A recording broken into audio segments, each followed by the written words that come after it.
বিশ্ববিদ্যালয়ে শিবির জীবনের অসংখ্য স্মৃতি। আমরা প্রতিদিন অজু করে 2 রাকাত নামাজ পড়ে বিশ্ববিদ্যালয়ে যেতাম। আমাদের কাছে মনে হতো this is the last day for me.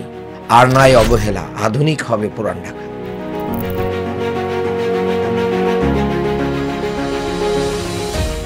এখন পর্যন্ত কতবার জেল খেটেছেন বা গ্রেপ্তার? আমি 5 বার জেলখানায় গিয়েছি। 25-এর অধিক মামলা ছিল আমার নিয়ে। যে আমার ছেলে মেয়েদের সামনেই এক অফিসারের রুমে নিয়ে চিৎকার করে বলছে, লাঠি নিয়ে আসো, এখনই পিটাইয়ে হাড্ডি গুড্ডি ভাঙা হবে। ছোট 2টা বাচ্চা ছিল, ওরা তখন ভয়ে কান্নাকাটি করে আম্মুকে জড়িয়ে ধরেছিল। এই 28 অক্টোবর মাস, অক্টোবরের 28 তারিখ, অনেক মায়ের বেদনার দিন।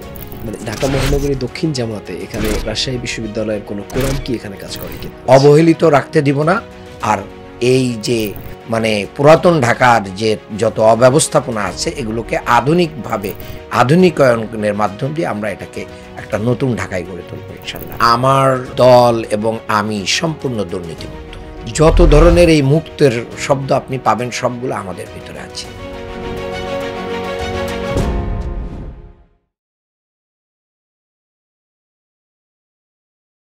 আসসালামু আলাইকুম ওয়া রাহমাতুল্লাহ। সুপ্রিয় দর্শক, আপনাদের স্বাগত জানাচ্ছি ইনোভা টক্স জনতার ইশতেহার অনুষ্ঠানে। আজ আমাদের অতিথি ঢাকা 6 আসনে বাংলাদেশ জামায়াত ইসলামী মনোনীত সংসদ সদস্য পদপ্রার্থী জনাব ডক্টর মোহাম্মদ আব্দুল মান্নান। আমাদের অনুষ্ঠানের পক্ষ থেকে স্যারকে স্বাগত জানাচ্ছি। কেমন আছেন? আছি আলহামদুলিল্লাহ। আপনাকেও স্বাগত জানাচ্ছি। আপনাকে ধন্যবাদ আমাকে দাওয়াত করেছেন। স্যার, আপনি বাংলাদেশ জামায়াত ইসলামী ঢাকা মহানগরী দক্ষিণের দায়িত্ব পালন করছেন, একই সাথে বাংলাদেশ ইসলামী বিশ্ববিদ্যালয়ে সহযোগী অধ্যাপক হিসেবে অধ্যাপনা করছেন এবং আগামী ত্রয়োদশ জাতীয় সংসদ নির্বাচনে আপনি ঢাকা 6 আসন থেকে আপনি প্রতিদ্বন্দ্বিতা করছেন। আপনার জীবনের গল্প শুনবো। আপনি ছাত্র জীবনেও ইসলামী বিশ্ববিদ্যালয়ের ছাত্রনেতা ছিলেন। সব কিছু মিলিয়ে আপনার বর্ণাঢ্য রাজনৈতিক ক্যারিয়ার রয়েছে এবং আগামীতে আপনি ঢাকা 6 আসনকে কীভাবে ঢেলে সাজাতে চান, যেহেতু সেটি পুরান ঢাকার মধ্যে অবস্থিত বেশ কিছু অঞ্চল নিয়ে এই আসনটি গঠিত হয়েছে। সুতরাং সেই আসনগুলোতে আপনার কি কি পরিকল্পনা রয়েছে, আপনার কি কি ইশতেহার রয়েছে, সেই সব গল্পগুলোই মূলত আজকে আমরা জানতে চাই এবং জানাতে চাই। শুরু করতে চাই আপনার বাল্যজীবন দিয়ে। আপনি কোথায় জন্মগ্রহণ করেছেন? আমি যশোর জেলায় জন্মগ্রহণ করেছি, বাগারপাড়া থানা, খাজুরার পাশে ভদ্রডাঙ্গা গ্রাম। গ্রামেই জন্মগ্রহণ করেছি। 1981 সাল আমার জন্ম। আচ্ছা, এরপরে গ্রামের প্রাইমারিতে লেখাপড়া, হাতে খড়ি ওখানেই, ওকে, গ্রামের স্কুলেই, দরগাপুর সরকারি প্রাথমিক বিদ্যালয়। ওখান থেকে আমি প্রাইমারি শেষ করে আবার মাদ্রাসাতে চলে যাই। আচ্ছা, এই লাইন শেষ করে মাদ্রাসার লাইনে চলে যাই। মাদ্রাসাতে যে আবার নতুন করে আর একটা লাইফ শুরু হয়। সেখানে থেকে আবার এ পর্যন্ত মাদ্রাসা থেকে দাখিল করেছেন? দাখিল করেছি, আলিম করেছি। সেগুলো কি যশোরেই? দাখিল করেছি গ্রামেই। গ্রামে বলতে আমার মামা বাড়িতে, সেটা আরেকটা জায়গায়, পাশের একই থানার ভিতরে পাশের ইউনিয়নে। আচ্ছা, তো দয়রামপুর সিদ্দিকিয়া, এখন ফাজিল মাদ্রাসা এটা। এই মাদ্রাসাতে আমি দাখিল করেছি 1995-এ। আচ্ছা, এরপরে আমি খুলনাতে চলে যাই। খুলনা তালিমুল মিল্লাত রহমতিয়া কামিল মাদ্রাসা, এখন যে মাদ্রাসাটি এবার আমার প্রচেষ্টায় কামিল হয়েছে। আবার যেখান থেকে দাখিল করেছি ওই মাদ্রাসায় এবার একটা বড় বিল্ডিং স্যাংশন পেয়েছে আমার মাধ্যমে। এটা একটা ভালো লাগার বিষয়। 2টা স্মৃতির জায়গায় দাখিল আলিম যেখানে গিয়েছি। তো সেই জায়গা থেকে আমি আলিম পাশ করেছি। দেন আমি ইসলামী বিশ্ববিদ্যালয় কুষ্টিয়া আল হাদিসান ইসলামিক স্টাডিজে অনার্স শুরু করেছি 98-এ। 97-98-এর ব্যাচ আমরা। হ্যাঁ, আল কোরআনে না, আল হাদিসান ইসলামিক স্টাডিজ। আচ্ছা, শেষ হলো কবে? আমার এটা শেষ হয়েছে 2005-এ। কারণ সে সময়ে সেশন জ্যাম ছিল, এটা একটা ফ্যাক্ট ছিল। আর আমার অর্গানাইজেশন বাংলাদেশ ইসলামী ছাত্র শিবিরের পক্ষ থেকে আমাকে কেন্দ্রীয় সিদ্ধান্তের নির্দেশক্রমে 1 বছর ব্রেক দিতে হয়। আচ্ছা, সো যার কারণে আমার এখানে 1 বছর ব্রেক ছিল, স্টাডি ব্রেক ছিল। আচ্ছা, এরপরে আর অন্য কোনো ডিগ্রি বা অন্য কোনো পড়াশোনা? হ্যাঁ, এরপরে আমি ইসলামী বিশ্ববিদ্যালয়ের আমার সাংগঠনিক দায়িত্ব শেষে আমি ঢাকাতে চলে আসি। সংগঠন আমাকে নিয়ে আসে।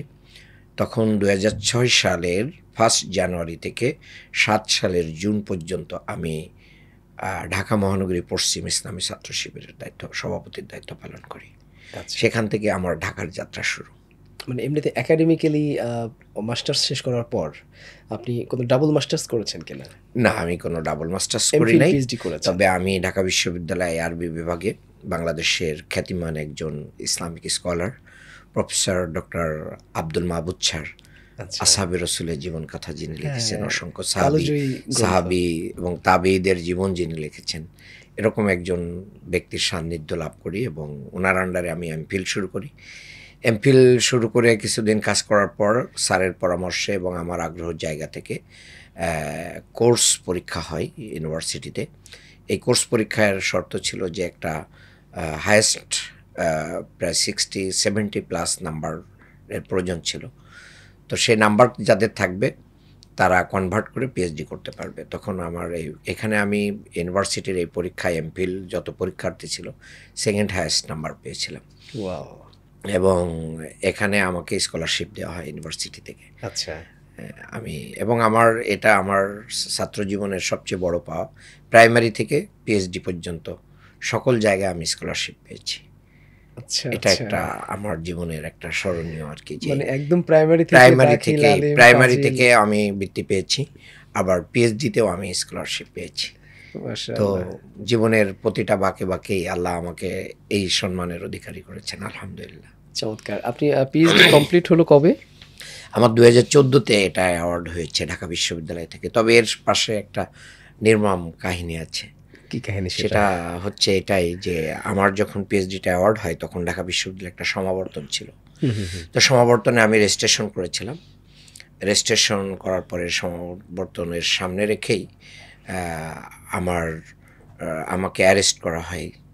তো অ্যারেস্ট করার পরে সমাবর্তনের সমাবর্তনটা সামনে ছিল, কিন্তু পলিটিক্যাল কারণেই আমি অ্যারেস্ট হয়ে যাই। আচ্ছা। অ্যারেস্ট হয়ে যাওয়ার পরে আমার খুব ইচ্ছা ছিল যে আমি তো পিএইচডি হোল্ডার, সো দ্যাট আমি লাল গাউন পরে প্রেসিডেন্টের কাছ থেকে আমি সার্টিফিকেট নিব, এটা তো আমার প্রজন্মগুলো দেখবে, এটা বড় একটা স্বপ্ন।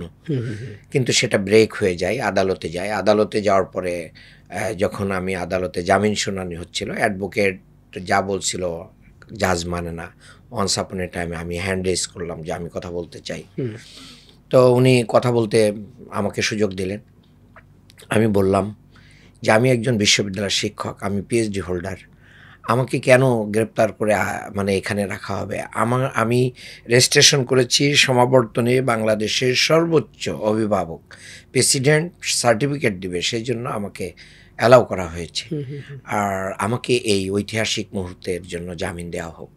আমার পরবর্তী সকল প্রজন্ম দেখবে যে আমার সন্তান, আমার নাতিপুতি, আমার জ্ঞাতিগোষ্ঠী দেশ যে না, আমি আমার কৃতিত্বের যে স্বাক্ষরটা এখানে রেখেছি সেটা আসুক। তো উনি বললেন যে আমাদের হাত পা বাঁধা, আমরা কিছু করতে পারবো না। তো এটা কি 16 সালের দিকে? 14 সালে 14 সালে। 14 সালে আর কি। 14 সালে আমার এই অ্যাওয়ার্ডটা হয় আর কি ঢাকা বিশ্ববিদ্যালয় থেকে। তো আমি যেতে পারি নাই। আমার মনে আছে যেদিন সমাবর্তন ছিল বিটিভির সামনে আমি দেখতেছিলাম, আর কারাগারের ভিতরে আমি চোখ দিয়ে আমার অঝরে পানি ঝরছিল যে সত্যিই জীবনের এই স্মৃতিগুলো কখনো ভোলার না, এই মোমেন্টগুলো অনেক বেদনার। তো পরবর্তীতে সান্ত্বনা নিয়েছে, আল্লাহ হয়তো এর চেয়ে ভালো কিছু আমাদের জন্য রাখবেন। মানে যে সময়টা আপনি আসলে টেলিভিশনের পর্দায় আপনাকে দেখার কথা, আপনার আত্মীয়স্বজন, আপনার এলাকাবাসী, সে সময় আমি জেলখানায় বসে এটা অনুষ্ঠানটা দেখতেছিলাম। বিটিভিতে আপনি জানেন জেলখানায় বিটিভি দেখা যায়। তো আমি পুরো টাইমটা ওখানে মাথা নিচু করে দেখতেছিলাম, চোখ দিয়ে পানি আসতেছিল। নির্মম, খুবই প্যাথেটিক। আসলে এমন একটা বাংলাদেশে কিন্তু আমরা এই বিগত সময়টাতে আসলে পার যেখানে করেছি। একজন বিচারক বলে স্যার আমার হাত পা বাঁধা, আমি জামিন দিতে পারছি না। কেন? একজন শিক্ষক পিএইচডি করেছেন, ঢাকা বিশ্ববিদ্যালয়ে সমাবর্তনে অংশগ্রহণ করবে, এর জন্য জামিন দেওয়া যায় না। সেরকম বাংলাদেশ আমরা চাই নাই। খুবই দুঃখজনক। আল্লাহ তাআলা আমাদেরকে সেখান থেকে আসলে নিস্তার দিয়েছেন। আমরা বরাবরই আল্লাহর কাছে শুকরিয়া আদায় করি। স্যার, আপনার ছাত্র রাজনীতির একটা বর্ণাঢ্য ক্যারিয়ার আছে। আমরা একটু ছাত্র রাজনীতির গল্পটা শুনতে চাই। আপনি কখন আসলে ইসলামী ছাত্র শিবিরের সাথে জড়িত হয়ে পড়লেন? দেখেন, আমি ছাত্র জীবনে ইসলামী ছাত্র শিবিরের সাথে যুক্ত হওয়ার আগে আমি ইসলামী ছাত্র শিবিরের প্রতি চরম বিদ্বেষ ভাবাপন্ন ছিলাম। আচ্ছা। আমি তাদেরকে পছন্দ করতাম না। মানে আমার আত্মীয়স্বজন যারা এখানে গ্রামে পীরপন্থী, কওমি, আলিয়া বিভিন্ন আলেম ওলামাদের সংমিশ্রণ ছিল। আচ্ছা, বেশিরভাগ সবাই জামাত শিবিরকে অপছন্দ করত। তো আচ্ছা। মানে যার এটা কি কারণে পলিটিক্যাল কারণে নাকি কোনো না, রিলিজিয়াস এটা এই যে মাইন্ডসেট? বাংলাদেশে যে কালচারগুলো আছে না, হ্যাঁ, পীর, দরবেশ, আচ্ছা, আচ্ছা, কওমি হ্যাঁ। বিভিন্ন লেভেলের আলেমরা তখন মানে আকিদা এটা ওটা নিয়ে যে জামাত শিবিরকে ব্লেম দিত। তো ছোটবেলা থেকেই তো তাদের ভিতরে বড় হয়েছি। তো খারাপ ধারণা ছিল। তো আচ্ছা, আমি আমার মনে আছে ইসলামী ছাত্র শিবিরের তৎকালীন ওই সময়ের কেন্দ্রীয় সভাপতি ছিলেন আবু জাফর মোহাম্মদ ওবায়দুল্লাহ ভাই, যিনি পৃথিবী থেকে চলে গিয়েছেন। কিছুদিন আগেই। আল্লাহ তাকে জান্নাতবাসী করুন। হুম, হুম, হুম। ছাত্র সংবাদ নামক যে পত্রিকাটা ছিল, ওখানে ওনার ছবি ছিল। তো আমাদের একজন দায়িত্বশীল ভাই, উনি আমাকে এটা দেখাচ্ছিলেন, এই যে দেখেন আমাদের কেন্দ্রীয় সভাপতি। তা আমি ওনার সাফারি পরা ছবিটা দেখে আমি ওটা দিয়ে ওনার সামনে ছিঁড়ে ফেলাই যে যারা সাফারি পরে, মাথায় টুপি নাই, এরকম ছোট দাড়ি, এরকম লেবাস পোশাক মানুষ কি ইসলাম পালন করবে? আচ্ছা। তো তা আমার সাহসিকতা ছিল, ছিল, যার কারণে আমি এটা ছিঁড়ে ফেলছি তার সামনে। মানে এটা কি আপনার মাদ্রাসা লাইফে? হ্যাঁ, মাদ্রাসা লাইফে। হুম, হুম। তো ছিঁড়ে ফেলে আমি দেখলাম যে উনি আমার পরে কোনো বিরূপ আচরণ করলেন না, আরও আমাকে প্রতি রহম হলেন। তখনই আমার ভিতরে কেন যেন একটা উইকনেস কাজ করে। আমি ছাত্র শিবিরকে জানার চেষ্টা করি। তো মানে আমারই মানে বড় হওয়া তো ভাই উচিত ছিল তারা একটা রিঅ্যাকশন দেখাবে। রিঅ্যাকশন দেখাবে। কিন্তু সেটা হয় নাই। বরঞ্চ আমার পিছনে তারা লেগেছিল। আর আমি ক্লাসে ফার্স্ট ও! ছিলাম। তো আমাকে শিবির যে মেধাবীদেরকে টার্গেট করে, তো আমি তো তখন বুঝতাম না। তো আমাকে যে টার্গেট করে আছে এটা আমি বুঝতেছিলাম। আমারই আপন বড় ভাই মাওলানা মাসুম বিল্লাহ, তিনিও দুনিয়া থেকে বিদায় নিয়েছেন। ইসলামী আন্দোলনে আমাকে হাত ধরে নিয়ে এসেছেন। অনেক সঙ্গ দিয়েছেন। আল্লাহ তাকে জান্নাতবাসী করুক। আমিন। তো তাদের সহযোগিতায় আমি ইসলামী ছাত্র শিবিরকে চিনা শুরু করি এবং চিনার ওয়ান্স আপন এ টাইম আমি নিজেই ইসলামী ছাত্র শিবিরের অফিস খুঁজে বের করে সেখানে যে আমি সমর্থক ফর্ম পূরণ করি। আলিমে থাকতে? না, আমি ক্লাস 9 এ থাকতেই। আচ্ছা। ক্লাস 9 এ আমি এই ছাত্র শিবিরে একবারে থানাতে যে অফিস খুঁজে, হুম, হুম, হুম। ওই জিনিসটা আমার কাজ করেছে যে আমার কাছে আসার কোনো প্রয়োজন নেই। কারণ আমাকেই এখন খুঁজে বের করতে হবে এই সত্যের কাফেলা। কারণ যে মানুষগুলো মানুষকে কোরআন শেখাতো, নামাজ শেখাতো, স্কুল কলেজের ছেলেদেরকে বিশেষ করে তাদেরকে নৈতিক মান উন্নয়নের জন্য এতগুলো কাজ করত। হুম, হুম, হুম। আর মেধাবী ছাত্রদেরকে বিভিন্ন ছাত্রদের কল্যাণমূলক সহযোগিতা, এগুলো আমাকে আকৃষ্ট করেছে। আচ্ছা। এটার কারণেই আমি মূলত ইসলামী ছাত্র শিবিরে নিজেই যে যোগদান করেছি আরকি। পরবর্তীতে বিশ্ববিদ্যালয় লাইফে কি আপনি শিবিরের নেতৃত্বে কিভাবে চলে আসলেন? আসলে শিবিরের নেতৃত্বে চলে আসা যায় না। এটা অটোমেটিক্যালি আল্লাহ তাআলা হয়তো কাউকে নিয়ে আসেন। আ আমি ইসলামী ছাত্র শিবির এর বিশ্ববিদ্যালয়ে যখন গিয়েছিলাম, তখন ফার্স্ট ইয়ারে প্রচুর আমি লাইব্রেরি ওয়ার্ক করতাম, লেখাপড়া করতাম। হুম, কিন্তু তখন প্রচণ্ড মারামারি হতো আরকি ইউনিভার্সিটিতে। তো আমার কিছুটা ইনঅ্যাক্টিভ ভাব ছিল আরকি। তো শুধু ওই যখন শিবিরের পরে আক্রমণ হতো, নির্যাতন হতো, তখন আমি তাদের পাশে দাঁড়াতাম। আচ্ছা, ওইটা তাদের সাথে মিলে ফেস করতাম। আবার নিজে, নিজে চলে যেতাম। এর ভিতর দিয়েই আমাকে আবার নতুন করে ওখানে কি করা হয়, মানে আবিষ্কার করে তারা এবং আমাকে আবার নতুন করে ট্রেন্ড আপ করে। তখন আবার এই মানে আওয়ামী অত্যাচার, ছাত্রলীগের অত্যাচার, নির্যাতন, হুম, হুম। এটার বিরুদ্ধে দেখলাম যে না, আমাদের বসে থাকা উচিত না। আবার সক্রিয় হলাম এবং সেখান থেকে নতুন যাত্রা শুরু হলো। এবং আমি বিশ্ববিদ্যালয়ে আমার ডিপার্টমেন্টে আমি পজিশন ফার্স্ট ক্লাস 3rd ছিল আমার। আচ্ছা, কখনো 2nd হয়েছি। কখনো এই জীবনে আবার ডিপার্টমেন্টের ছাত্রদের মানে রোষানলের শিকার হয়ে অনেক নাম্বার কম পেয়েছি। কষ্ট আছে বাট দুঃখ নাই। আচ্ছা। কারণ আল্লাহ আমাদের এই শিক্ষকদের ক্ষমা করে দিন। কারণ যারা মানে কোনো ছাত্রকে তার ইনটেনশনালি নাম্বার কমিয়ে দিয়েছে, হুম, হুম। এটা দুর্ভাগ্যজনক বিশ্ববিদ্যালয়গুলোতে হয়েছে এবং আল্লাহর শুকরিয়া, দেখেন আমি এখন এই সেই বিশ্ববিদ্যালয়ের সিন্ডিকেট মেম্বার। মাশাআল্লাহ। আল্লাহ তাআলা আমাকে সেখানেও সম্মানিত করেছেন। তো আপনি এই বিশ্ববিদ্যালয়ে আমি এভাবেই তো যখন সক্রিয়ভাবে কাজ করা শুরু করলাম, এরপরেই তো দেখলাম যে আমাকে একসময় দায়িত্ব দিয়ে দেওয়া হয়েছে। মানে আপনি বিশ্ববিদ্যালয় শিবিরের সভাপতিও ছিলেন? হ্যাঁ, আমি বিশ্ববিদ্যালয় শিবিরের সভাপতি ছিলাম। কোন সেশনে সেটা? এটা হচ্ছে ৩-৪। আচ্ছা, আমি আচ্ছা। ৩-৪ আ ৩ এ আমি সেক্রেটারি হই। ৪ এবং ৫ জুন থেকে পরবর্তী ৫ জুন পর্যন্ত ১ বছর আমি সভাপতির দায়িত্ব পালন করি। মানে ইসলামী বিশ্ববিদ্যালয়ে তাহলে আপনার ২ টা মিশ্র অভিজ্ঞতা আছে। একই সাথে আওয়ামী এবং সরকারকে ফেস করা এবং জোট একই সাথে সরকারে ছিলাম আমরা। জোট সরকারের বাট সুফল ভোগ প্রচুর করা। সুফল ভোগ আমরা করতে পারি নাই। তখনও আ মানে আমাদের যারা বন্ধু সংগঠন ছিল, তাদের উপরে অনেক কিছু ভর করেছিল। যার কারণে প্রতিনিয়তই তাদের সাথে আমাদের ঝামেলা হতো। তো এই ঝামেলাগুলো পোহাতে হয়েছে। অনেক মারামারিও হয়েছে, অনেক কিছুই হয়েছে, ইতিহাস হয়েছে। আপনি কখনো বহু আহত হয়েছিলেন বা এমন? আমি আমার বিশ্ববিদ্যালয় জীবনে কখনো আহত হই নাই। সম্মুখ সারিতেই থাকতাম সবসময়। এটা হয়তো আল্লাহ পছন্দ করেননি হয়তো আমাকে আমার ত্রুটি বিচ্যুতির কারণে। তবে আমি শহীদদের পাশে থেকেছি। আমি গাজীদের পাশে থেকেছি। আমার পাশ থেকে গুলিবিদ্ধ মানুষকে উদ্ধার করে নিয়ে গিয়েছি। এগুলো দেখেছি বিশ্ববিদ্যালয় জীবনে। বিশ্ববিদ্যালয়ের শিবির জীবনের কোনো বিশেষ স্মৃতি মনে পড়ে এই মুহূর্তে? বিশ্ববিদ্যালয় শিবির জীবনের অসংখ্য স্মৃতি। আমরা প্রতিদিন অজু করে ২ রাকাত নামাজ পড়ে বিশ্ববিদ্যালয়ে যেতাম। আমাদের কাছে মনে হতো this is the last day for me. কারণ আমরা মনে করতাম যে প্রস্তুতি রাখা আরকি। কারণ কুষ্টিয়া ঝিনাইদহে যে সন্ত্রাসী বাহিনীগুলো ছিল তাদের সহযোগিতায় আমাদের বন্ধুরা অনেক সময় ভাড়া করে নিয়ে এসে আমাদের পরে অত্যাচার, নির্যাতন, গুলিবর্ষণ করত। মানে জোট তো সরকারের এই আমলে? যে সব সময় হয়েছে। আওয়ামী লীগ আমলেও হয়েছে, জোট সরকারের আমলেও হয়েছে।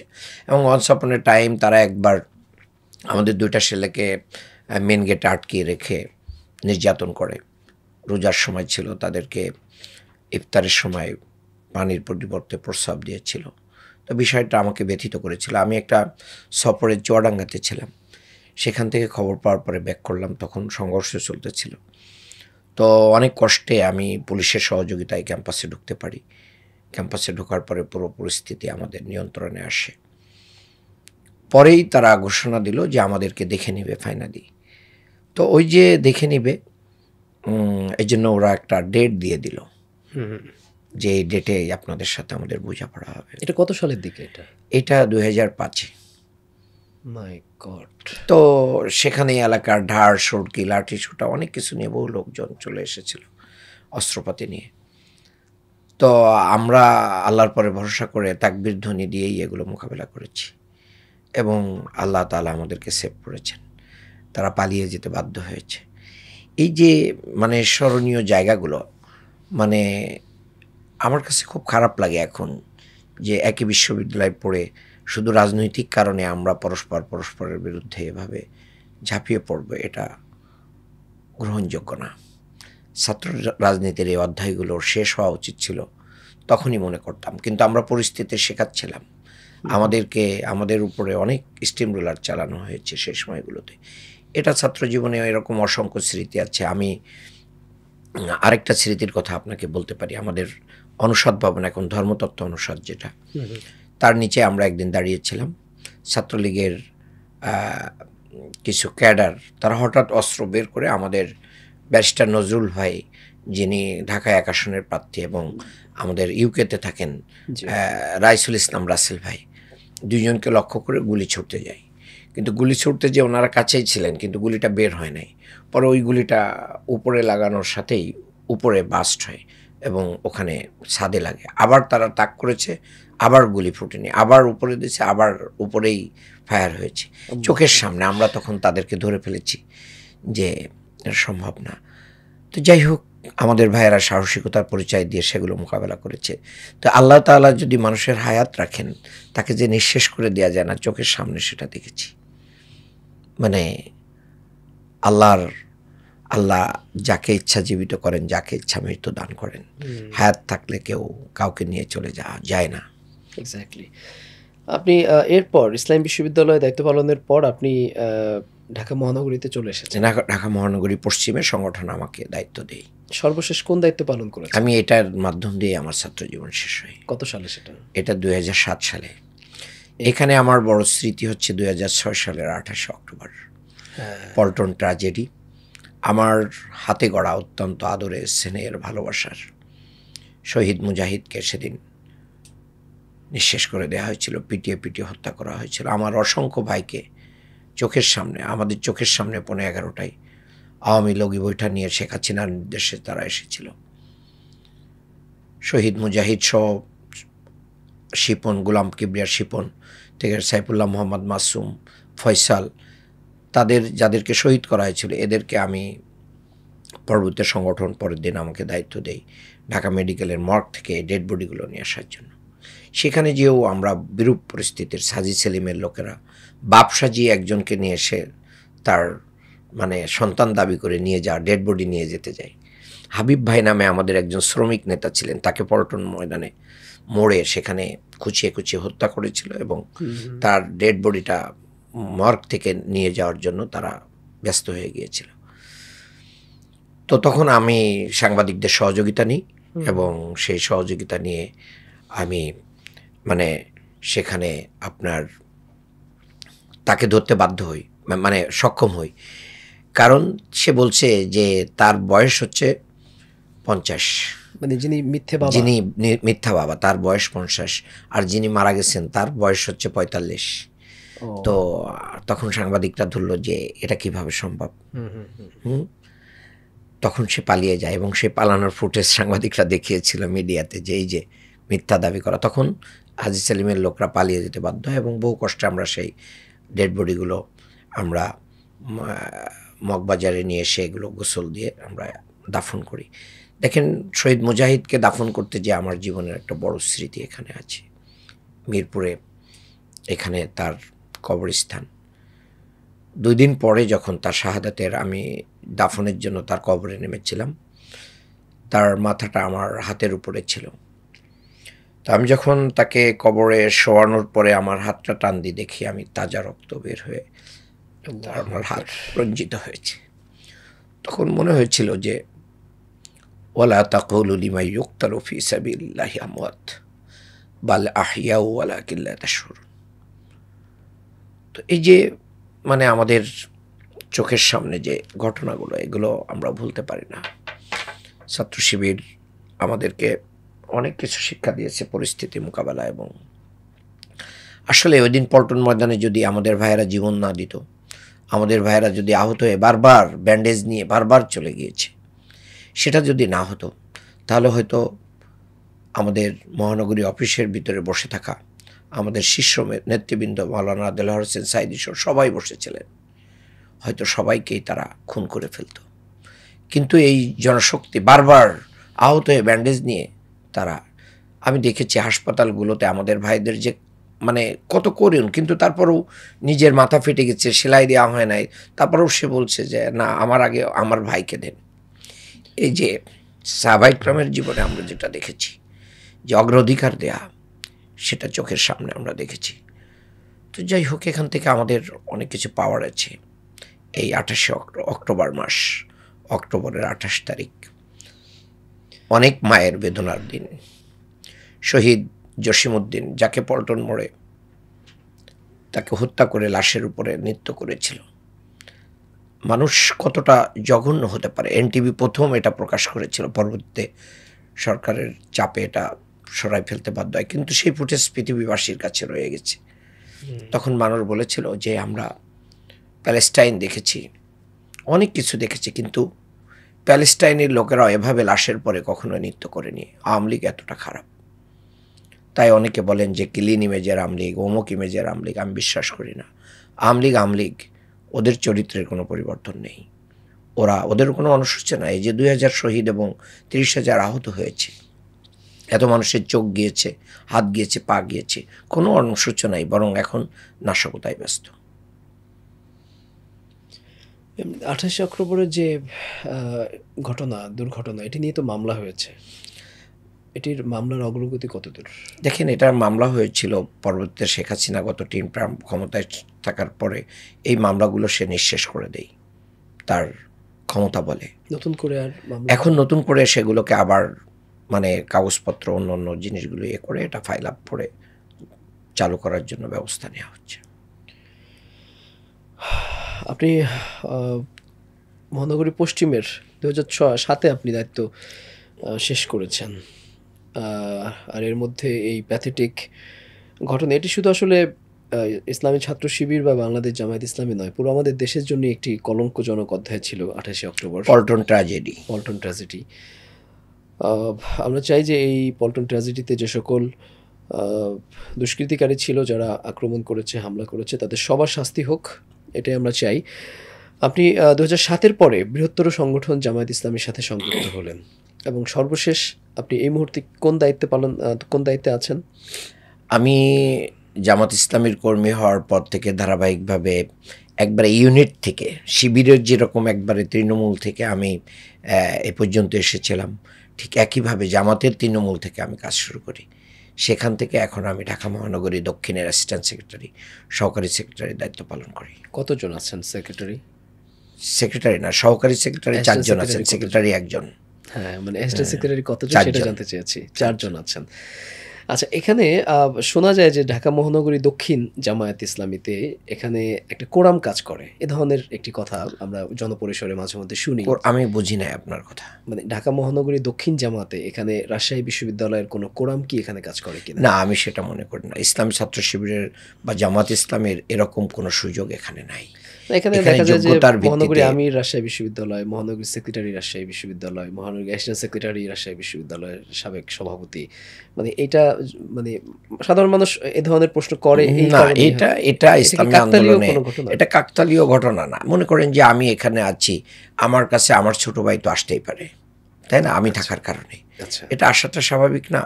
তার মানে অ্যাক্টিভিটিস, তার চাকরি, তার অন্যান্য বিষয়ে সে আমার কাছে শেয়ার করলে সেখানে এসে তো আমার সাথে সম্পৃক্ততা হওয়ার কারণে হয়তো বা সেখানে কি হয়েছে, অন্যরা এসেছে। আবার একইভাবে এই সংগঠনের এই সুযোগও আছে যে চাইলেই যে কাউকে রাখা যায় না। এখন যদি আমাকে বলে যে আব্দুল মান্নান এখন আপনার বাড়ি শরীয়তপুর, আপনাকে শরীয়তপুরে দায়িত্ব দেওয়া হলো, আমাকে তো চলে যেতে হবে। আচ্ছা, সংগঠন তো এরকম সুযোগ রয়েছে, আমিরে জামাত এবং কেন্দ্রীয় বোর্ডের সিদ্ধান্তে এরকম সুযোগ রয়েছে। কাজেই যেটা বলা হয় এটা কাকতালীয়, এটা পরিকল্পিত না। এটা যারা দেন তারা ইসলামী আন্দোলন বোঝেন না এবং ইসলামী আন্দোলনের উপরে অপবাদ দেন। পেশাগত জীবনে আপনি কোন পেশায় কর্মজীবন শুরু করেছেন? আমি ছোটবেলা থেকেই বিশ্ববিদ্যালয়ের শিক্ষক হওয়ার স্বপ্ন দেখেছি। আচ্ছা, আমি কখনোই অন্য কিছু ভাবি নাই। তো আসলে দুর্ভাগ্য, যখন আমি ছাত্র জীবন শেষ করেছি তখন 8 সালেই 7 সালের পরে 8 সালেই মানে আওয়ামী শাসন এসে যায়। এরপরে আমার আর পাবলিক বিশ্ববিদ্যালয়ে জয়েন করার সুযোগ নেই। পরবর্তীতে আমি বাংলাদেশ ইসলামী বিশ্ববিদ্যালয়ে আমার কর্মজীবন শুরু করি। তার আগে আমি 6 মাস একটা ইংলিশ মিডিয়াম স্কুল ধানমন্ডিতে আমার জব শুরু করি। এটা দিয়েই আমার জবের সূচনা। কোন স্কুল সেটা? Just international school. আচ্ছা, তো ওইখানে আমার কর্মজীবন শুরু হয়। স্কুলটারও সূচনা হয়, আমারও সূচনা হয়। আচ্ছা, তো এরপরে আমি 6 মাস সেখানে কাজ করার পরে আমি বাংলাদেশ ইসলামী বিশ্ববিদ্যালয়ে লেকচারার পদে জয়েন করার সুযোগ পাই। কোন সাবজেক্ট? আমি general education, Islamic studies, centre for general education, compulsory subject ইউনিভার্সিটিতে যেগুলো পড়ানো হয় জিইডি নামে, আচ্ছা, সেগুলো পড়াই। Base 1 Islamic studies. এবং সেই সাবজেক্টে আপনি এই মুহূর্তে অ্যাসোসিয়েট প্রফেসর হিসেবে জি জি, দায়িত্ব পালন করছেন বিশ্ববিদ্যালয়ে। 2008 থেকে এই পর্যন্ত কর্মরত আছি। আচ্ছা, এই বিশ্ববিদ্যালয়ে সৈয়দ কামালউদ্দিন আবদুল্লাহ জাফরির পজিশন কি, বা উনি কোন উনি পদে আছেন? এটা চেয়ারম্যান, ট্রাস্টি বোর্ড। ট্রাস্টি বোর্ডের চেয়ারম্যান। আচ্ছা, আচ্ছা, এটি কি কোনো নিশ্চয়ই কোনো গঠনতন্ত্র রয়েছে এখানে কি? অফকোর্স আছে।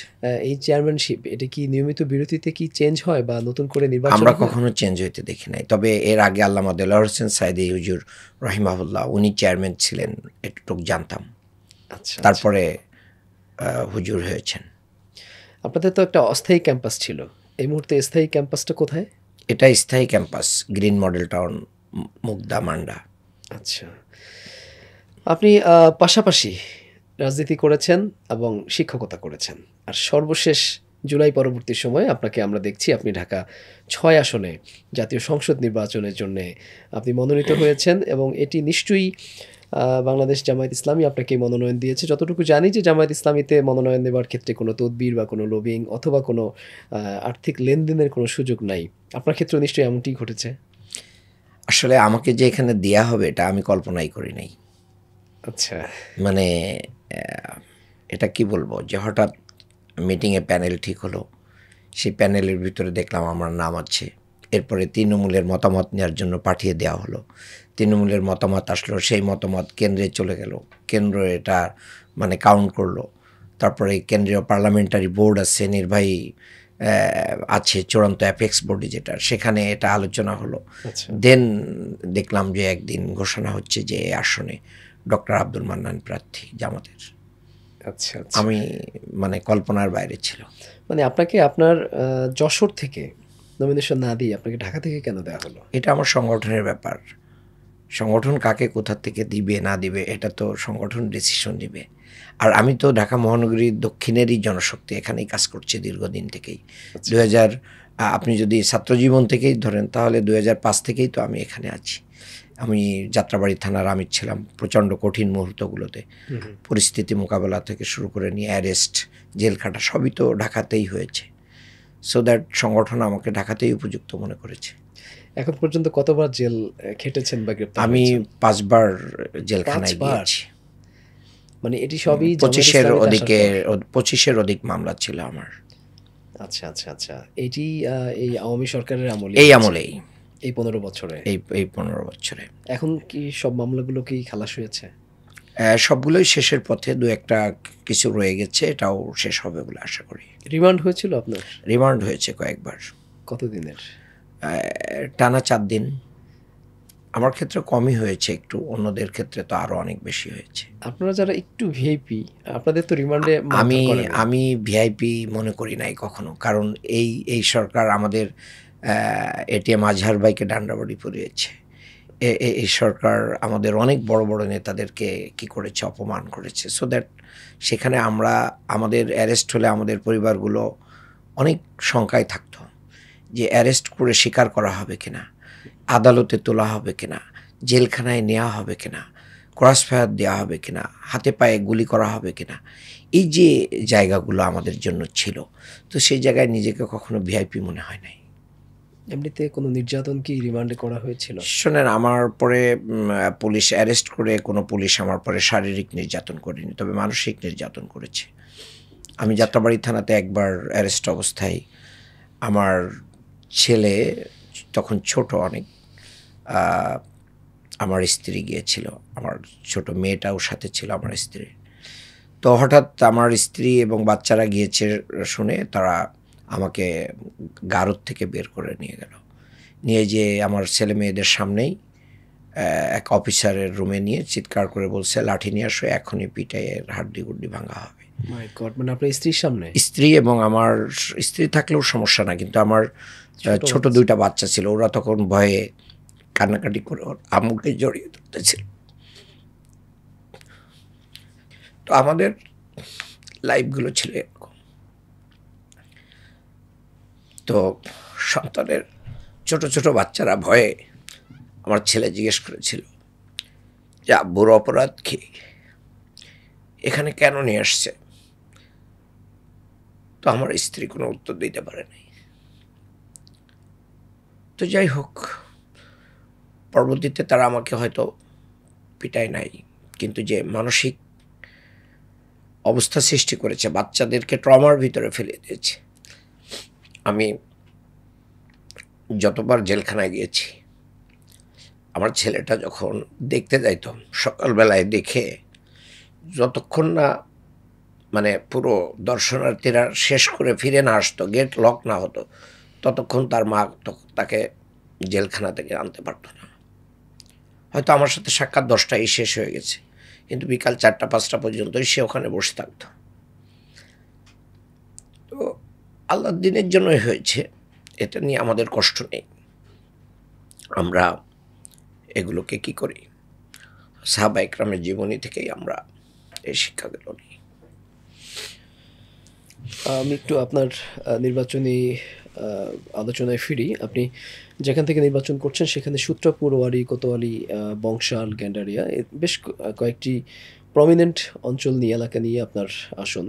যেহেতু সংগঠন আপনাকে এখানে নমিনেশন দিয়েছে, এমনিতে নমিনেশন পাওয়ার আগ পর্যন্ত এই অঞ্চলগুলোতে আপনার কোনো সামাজিক উন্নয়নমূলক কোনো অবদান বা ভূমিকা ছিল কিনা? দেখেন, আমাদের এই যে দীর্ঘ 17 বছর যেখানে আমরা জীবন মৃত্যুর সন্ধিক্ষণে থাকতাম, ক্রস ফায়ারের অপেক্ষায় থাকতো আমাদের পরিবারগুলো, আমরা মানুষের সাথে দেখা করা তো দূরের কথা, জামাত শিবির করে এই লোকটাকে যদি মানে কেউ ফ্যাসিস্ট আইডেন্টিফাই করতো, তখন তো আর মানে এখানে কোনো কিছু করার সুযোগ ছিল না কারোরই। পালিয়ে পালিয়ে আমাদের জীবনটা চলে গিয়েছে। আমি অনেক কষ্টে ইউনিভার্সিটিতে ক্লাস নিতাম। ক্লাস নেওয়ার সময় এখন অনেকবার এরকম হয়েছে যে পুলিশ আসতেছে, আমার কলিগরা, আমার ছাত্রছাত্রীরা আমাকে হেল্প করে বের করে দিয়েছে। তো এই অবস্থায় যদি আপনি আমাকে জিজ্ঞাসা করেন যে কী সামাজিক উন্নয়ন, তবে আমাকে দেওয়ার পর থেকে এই পর্যন্ত আমি অসংখ্য উন্নয়ন কাজ এবং পরিকল্পনা ডোর টু ডোর মানুষের কাছে যাচ্ছি। অভূতপূর্ব ভালোবাসা, অভূতপূর্ব সাড়া। মানুষ একটা কথাই বলছে যে আমাদের কাছে উত্তম বিকল্প ছিল না, তাই একটা থেকে আরেকটায় গিয়েছি। এখন আপনার মতন একজন এরকম শিক্ষিত, ঢাকা বিশ্ববিদ্যালয় থেকে পিএইচডি করেছেন, আপনার বর্ণাঢ্য রাজনৈতিক ক্যারিয়ার আছে এবং ক্লিন ইমেজ আছে, কোনো প্রকার অন্যায়ের সাথে আপনার সম্পৃক্ততা নাই। তো এরকম মসজিদমুখী মানুষ আপনি, আপনাকে আমরা এবার একটু দেখতে চাই একবারে সবাই দলমত নির্বিশেষে এখানে ঐক্যবদ্ধ হচ্ছে মানুষ।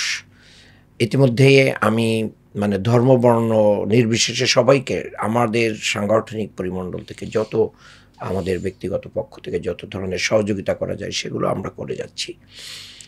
ট্রিটমেন্ট বলতে পারেন, তারপরে এলাকার ছোট ছোট যে সমস্ত সমস্যা আছে এগুলো আমরা দেখার চেষ্টা করছি। মানে অবকাঠামোগত ব্যাপারেও আমরা যে পানির সমস্যা রয়েছে, পানি এটা আমাদের ইস্তেহারে থাকবে, এখন কারণ এটা তো চাইলেই আমরা রাতারাতি পরিবর্তন করতে পারি না। আপনি জানেন যে পুরন ঢাকা অনেক পুরাতন শহর। এটা পুরন ঢাকার সবচেয়ে এলিট এরিয়া হচ্ছে ওয়ারি গ্যান্ডারিয়া, সূত্রাপুর, এই যে কোতোয়ালি বংশাল, এটা এলিট এরিয়া পুরন ঢাকার। ব্যবসায়িক হাবগুলো এখানে অনেক। আপনি সদরঘাট থেকে আমাদের আসন স্টার্ট, তো সেখানে পাশে সিদ্দিক বাজার, আলুবাজার এ পর্যন্ত চলে আসছে, গুরিশের শরীটোলা, তারপরে নবাবপুর রোড পুরোটাই, যেখানে একবারে বাংলাদেশের সবচেয়ে বড় বড় বিজনেস সব কিছু পাওয়া যায় সেখানে। এরপরে আপনার শ্যামবাজার রয়েছে, পাইকারি মার্কেট, বইয়ের মার্কেট পুরোটাই বাংলা বাজার, চশমার মার্কেট, পাটুয়াটুলি, আপনি মানে পুরো ব্যবসায়িক জোনগুলো এখানে রয়েছে। দোলাইখাল পুরাতন গাড়ির যে পার্টসের যে বিজনেস পুরোটাই এইটার ভিতরে রয়েছে। তো এই যে এরিয়াগুলো থেকে আমরা জনগণ, আমাদের এই ঢাকা ৬-এর জনগণ যে ট্যাক্স দেয় সরকার এখান থেকে যে রেভিনিউ পায়, সেই রেভিনিউর যদি একটা ন্যূনতম অংশ প্রতি বছর এই এলাকায় বরাদ্দ হতো, তাহলে এলাকার চেহারা পাল্টে যেত। এই এলাকার অনেক সওয়ারেজ লাইনের সাথে পানির লাইন একই লাইনের সাথে দিয়ে দেওয়া হয়েছে, মানে একই সাথে পাশাপাশি দিয়ে একই ড্রেনের ভিতরে রেখে দেওয়া হয়েছে। এটা হচ্ছে অবস্থা।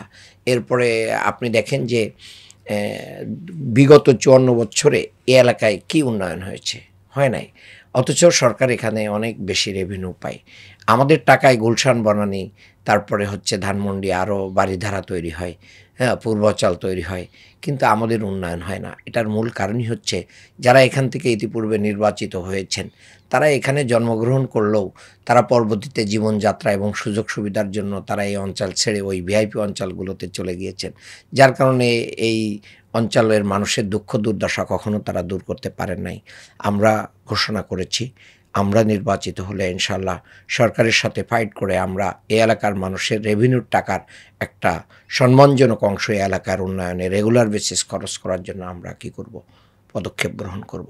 আমরা এই দেশ দ্বিতীয়বার স্বাধীন হয়েছে বৈষম্যের বিরুদ্ধে, আমরা আর এই বৈষম্যের ভিতরে থাকতে চাই না। এই দীর্ঘ ৫৪ বছরে ঢাকা ৬ আসনের ভিতরে একটা সরকারি হাসপাতাল নেই, আপনি কিভাবে কল্পনা করতে পারেন? অথচ এখানে প্রায় ৩০ লক্ষের উপরে মানুষ বাস করে, ভোটার যদিও ৩ লক্ষ এখানের, কিন্তু সারা বাংলাদেশের মানুষের ব্যবসায়িক লেনদেন এবং এর জায়গাটা কিন্তু এটা, কিন্তু একটা সরকারি হাসপাতাল নাই। আমি এই জন্য বলেছি যে আমরা নির্বাচিত হলে সবার আগে একটা সরকারি আধুনিক মানের হাসপাতাল দিব। এই জন্য আমার স্লোগান নিজেই তৈরি করেছি আমি একটা, আর নয় অবহেলা, আধুনিক হবে পুরান ঢাকা। অবহেলিত রাখতে দিব না।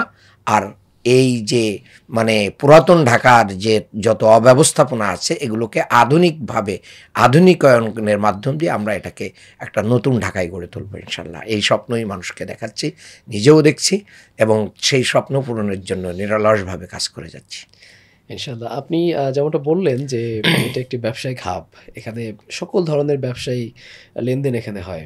যে এত বড় একটা ব্যবসায়িক হাব যেহেতু এখানে তো চাঁদাবাজিও প্রচুর পরিমাণে হয়ে থাকে নিশ্চয়ই? এখনো হচ্ছে, এই এখনো এই হচ্ছে। এটা চাঁদাবাজি এটা মোকাবেলায় মানে আমি যেখানেই যাই সেখানেই এটা আমরা বলছি। কয়েকটা কয়েকটা জিনিসের ব্যাপারে আমাদের দলীয় স্ট্যান্ড।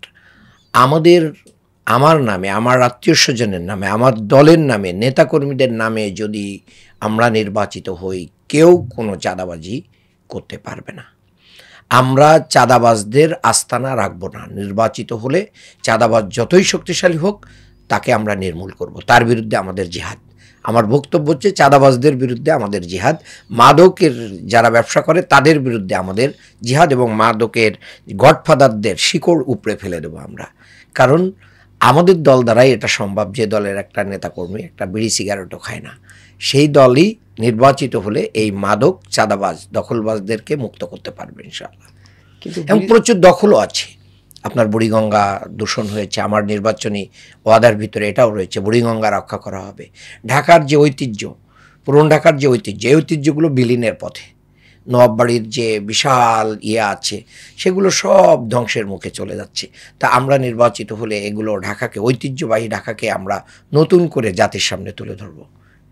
আপনি তো প্রথম কর্মসূচি হিসেবে যেমনটা বললেন যে একটি হাসপাতাল করবেন। অফকোর্স। এরপরে যদি বলা হয় যে আপনি সেকেন্ড প্রায়োরিটি লিস্টে আপনার কোনটা থাকবে? দেখেন, এখানের মানুষদের কয়েকটা প্রাইম আছে, প্রাইম প্রবলেম আছে, সেগুলোকে একসাথে হ্যান্ডেল করতে হবে। যেরকম সোয়ারেজ লাইন, পানির লাইন, গ্যাসের সমস্যা এতটাই তীব্র যে মানুষ এখানে 3 বেলা রান্না করার সুযোগ পায় না। প্রচণ্ড গ্যাস সমস্যা রয়েছে। তো আমরা মানে এই সমস্যার সমাধানগুলো চাই। হ্যাঁ, আসে আবার চলে যায়। তো আমাদের মা বোনেরা তো অনেক কষ্ট করে। তারপরে এখানের মানে যাতায়াত ব্যবস্থাগুলো এতটাই সংকীর্ণ হয়ে আছে, রাস্তাঘাটগুলো উন্নয়নের জন্য যে একটা মাস্টার প্ল্যান তৈরি করে এখানকে কি করা যায়, সুন্দর করা যায়, এই সৌন্দর্য মণ্ডিত করা হয় নাই। এখানে ফুটপাল দখল করে চাঁদা বাণিজ্য চলে। তো এখন ফুটপাতে যে সমস্ত ক্ষুদ্র ব্যবসায়ীরা আছে, আমরা তাদেরকে বলছি, আমরা নির্বাচিত হলে তোমাদের জন্য বিকল্প ব্যবসার জায়গা তৈরি করে দেব এবং আমরা পুঁজি দিব তোমাদেরকে। বিকল্প জায়গাটা কোথায় করবে? হ্যাঁ, এখানে সরকারের বহু জায়গা আছে, এখনও আপনার যত আছে এর ভিতরে বহু জায়গা, এগুলো অলরেডি আমরা চিহ্নিত করতেছি যে কোথায় কোথায় আমরা কি করতে পারবো এই মাস্টার প্ল্যান। এবং আমাদের কাছে এটার মানে আছে, ডাটা আছে যে কোথায় কোথায় একটা হাসপাতাল করলে আমাদের কোথায় করতে হবে, একটা ক্ষুদ্র ব্যবসায়ীদের মার্কেট করে দিলে স্বল্প মূল্যে কেনা বেচার জন্য মানুষ যেতে পারবে, কোথায় করা যাবে। এই প্ল্যানগুলো আমরা আমাদের ইশতেহারের ভিতরে নিয়ে আসবো, নিয়ে এসে আমরা সরকারের সাথে লিয়াজ করে আমরা কি করব, এগুলো বাস্তবায়ন করব। তার মানে এখানে নেতৃত্বের অভাব ছিল। ওই যে বলছি, যারা এখানে নির্বাচিত হয়েছে তারা যদি চাঁদার ভাগ পায়, তারা যদি টেন্ডারের ভাগ পায়, বড় বড় ব্যবসায়ীদেরকে ডেকে নিয়ে কি করা হয়, মানে যা ইচ্ছা সেটা করা হয়, তাহলে তো উন্নয়ন হয় না। এই জন্য আমি বলছি, ব্যবসা আর চাঁদা একসাথে চলবে না। ব্যবসা আর চাঁদা একসাথে চলতে পারে না। আমরা নির্বাচিত হলে এটা নির্মূল হবে ইনশাআল্লাহ। এই জন্য ব্যবসায়ীরা আমাদের ব্যাপকভাবে সাড়া দিচ্ছে, ইন্টারনালি তারা আসতেছে, দেখা করছে, এবং বিভিন্ন ফোরাম এবং সমিতি আমাদের সাথে বলছে যে আমরা এবার অনেক দেখেছি 3টা দলকে দেখেছি, এবার আপনাদেরকে দেখতে চাই। কিন্তু কোনো কারণে যদি আপনি নির্বাচিত না হন, সেক্ষেত্রে আপনার যে উন্নয়নমূলক পরিকল্পনা বা আপনার যে ইচ্ছা, যে ইশতেহারগুলো আপনি হয়তো আনঅফিসিয়ালি এখন বলছেন, এগুলো কি তখন বাস্তবায়ন করার জন্য আপনার চেষ্টা থাকবে? হ্যাঁ, এই পরিকল্পনা যতদিন না মানে সফল হবে ততদিন আমাদের এই মিশন এবং ভিশন অব্যাহত থাকবে। আপনার আসলে প্রচুর তরুণ ভোটার রয়েছে। আপনি ক্ষুদ্র ব্যবসায়ীদের জন্য যেমনটা একটা ভিন্ন পরিকল্পনার কথা বলেছেন, এবং আপনার আসলে শুধু ক্ষুদ্র ব্যবসায়ী না, আমি কিন্তু মেন স্ট্রিমের ব্যবসায়ীদেরকে চাঁদাবাজি থেকে মুক্ত করতে পারলে তারা সুন্দরভাবে ব্যবসা করতে পারবে। আবার যারা রাস্তায় বিজনেস করতেছে, যাদের কাছ থেকে এখন প্রতিদিন চাঁদা তোলে লোকে এবং খায়, ভাগ বাটোয়ারা করে, তাদেরকেও যদি আমরা একটা সুন্দর জায়গা তৈরি করে দিতে পারি, তাদের তারা তো আমার দেশের জনগণ, তারা আমাদের এখানেরই নাগরিক, তাহলে তাদের নাগরিক সমস্যার সমাধান করার দায়িত্ব তো আছে। কাউকে তো আমরা বলছি না, যেটা যেমন কিছুদিন আগে আমরা বলেছি যে জগন্নাথ বিশ্ববিদ্যালয়ের সামনে যে বাহাদুর শাহ পার্ক আছে, এখান থেকে লক্ষ্মীবাজারের একবারে কোনা পর্যন্ত, সরোয়ার্দী কলেজ পর্যন্ত অনেকগুলো শিক্ষা প্রতিষ্ঠান রয়েছে, প্রচুর। এটা হচ্ছে এডুকেশন হাব। এই সোহরাওয়ার্দী কলেজ, কবি নজরুল, তারপরে হচ্ছে আপনার জগন্নাথ বিশ্ববিদ্যালয়, তারপরে সেন্ট গ্রেগরি, তারপরে হচ্ছে আপনার মুসলিম হাই স্কুল, মহানগরী মানে এরকম প্রচুর প্রতিষ্ঠান এখানে রয়েছে। তো একটা রোডের মাত্র কয়েক গজের মানে কয়েক হাজার গজের ভিতরেই এতগুলো প্রতিষ্ঠান। সেখানে এই যে গাড়ির স্ট্যান্ড বানিয়ে রেখে পুরো মানে শ্রমিকদের দিয়ে একটা জায়গাগুলোকে কি করে ফেলা হয়েছিল, ব্লক করে। আমরা সবাই মিলে ছাত্র এবং জগন্নাথ বিশ্ববিদ্যালয় কর্তৃপক্ষ এ ব্যাপারে অনেক সহযোগিতা করেছে। এটার মাধ্যম দিয়ে প্রশাসনের মাধ্যমে আমরা এখান থেকে স্ট্যান্ড সরিয়ে দিতে পেরেছি। তাদেরকে বিকল্প জায়গায় দেওয়া হয়েছে, কিন্তু আরও বিকল্প তৈরি করতে হবে। করে আমরা এটা স্টেপ বাই স্টেপ আমরা এই পুরান ঢাকাকে বসবাসের উপযোগী করতে হবে। জগন্নাথ বিশ্ববিদ্যালয় যদি স্থায়ী ক্যাম্পাসে চলে যায়, সেক্ষেত্রে বিশ্ববিদ্যালয়ের বর্তমান যে জায়গা, সেই জায়গাটাতে আপনারা কি করবেন? না, এটা আমি তো বললেই হবে না, এটা বিশ্ববিদ্যালয়ের জায়গা। তখন বিশ্ববিদ্যালয় এবং গভর্নমেন্ট কিভাবে সিদ্ধান্ত নেবে সেটার অংশ হিসেবে আমরা আমাদের পরিকল্পনা দিব। বাট এই মুহূর্তে আমরা বলতে পারবো না যে এই জায়গাটা আমরা পাবো। এটা বিশ্ববিদ্যালয় তো একটা স্বতন্ত্র প্রতিষ্ঠান, এটা তাদের কর্তৃপক্ষ এর সিদ্ধান্ত নেবে। তারা যদি জনগণের জন্য পুরান ঢাকার জনগণের জন্য যদি এটা ওপেন করে, তাহলে সেখানে আমাদের বড় ধরনের মেগা কর্মসূচি আমরা বাস্তবায়ন করতে পারবো। যেরকম আমি একটা সরকারি হাসপাতালের কথা বলছি বা আদার্স কিছুর কথা বলছি, সেগুলো বাস্তবায়িত হতে পারে। এরপরে পুরান ঢাকায় যদিও এটা আমার এরিয়ার ভিতরে না, কিন্তু জেলখানা আছে, সেখানে এটাও পরিত্যক্ত আছে, সাতের ভিতরে আছে, ওনারাও পরিকল্পনা করবেন ইনশাল্লাহ।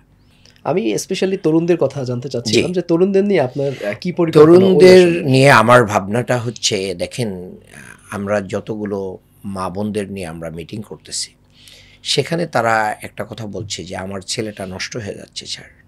কেন? মাদক। তরুণদেরকে যদি আমরা মাদক মুক্ত না করতে পারি, এলাকাকে যদি মাদক মুক্ত করতে না পারি, তাহলে আমাদের তরুণ সমাজ নষ্ট হয়ে যাচ্ছে। আবার একই নারী বলছে যে আমার সন্তান নষ্ট হচ্ছে, পাশাপাশি জুয়ার আধিক্য থাকার কারণে আমার স্বামীও নষ্ট হচ্ছে। সম্পদ, ব্যবসা বাণিজ্য করে যা দুইটা রোজগার করে সব নষ্ট করে ফেলছে। তো এগুলো একটা মারাত্মক ক্যান্সারের মতো রূপান্তরিত হয়েছে। এই জন্য আমরা মাদক মুক্ত একটা অঙ্গন ঢাকা 6 গড়ব ইনশাল্লাহ।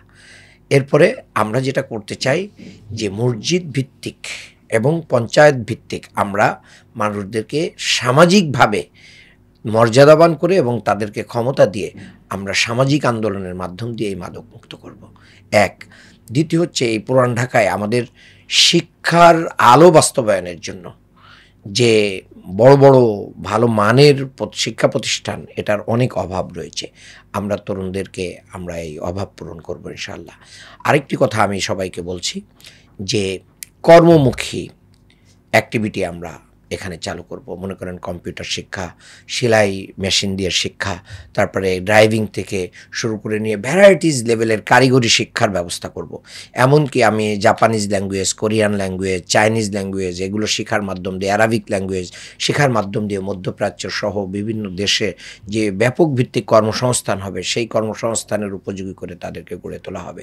এবং আমি পুরান ঢাকার মানুষের কাছে জিজ্ঞেস করে দেখেছি, তারা বলছে যে আমাদের অনেক কিছু আছে, কিন্তু আমরা আমাদের সন্তানদেরকে মানুষ করতে পারি না।